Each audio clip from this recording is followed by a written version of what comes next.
Modules are the basic organizational structure of your course in Canvas.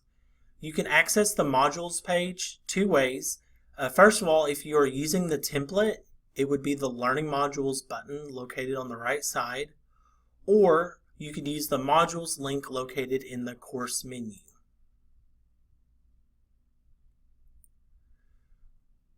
So the boxes are my modules.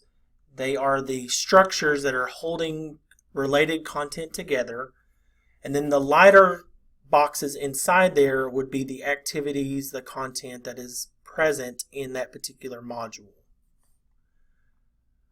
Modules kind of work top to bottom, so the content is presented to students at the very top, and as they use the previous and next buttons at the bottom of the screen, then it moves them, either previous goes up or next goes down the list. It's important to note that modules have to be published and the individual activities also have to be published in order for students to see them. So you'll notice this very first module, these items are published. There's a green dot with a check mark at the far right of them. However, the module itself is unpublished because it's the circle with the slash through it.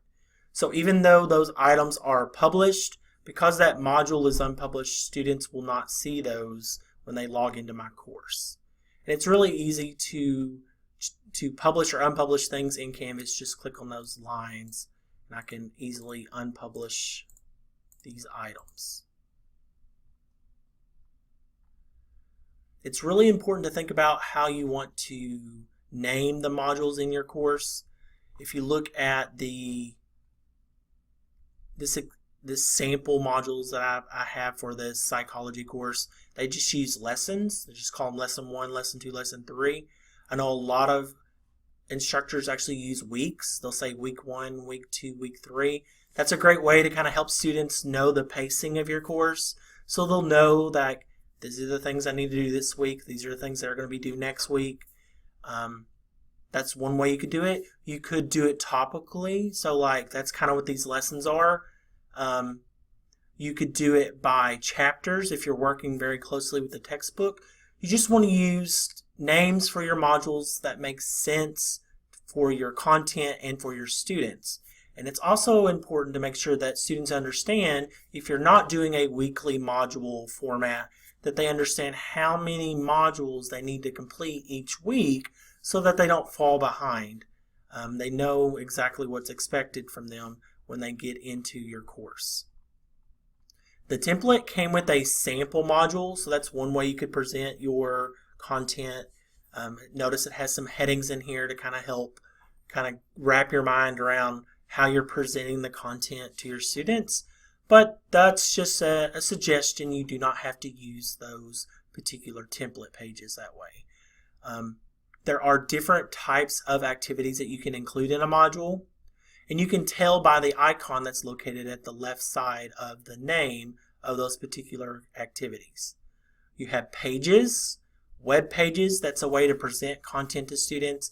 Pages obviously is just like a normal web page. It can have text, images, or any sort of media on it. You can have videos on there.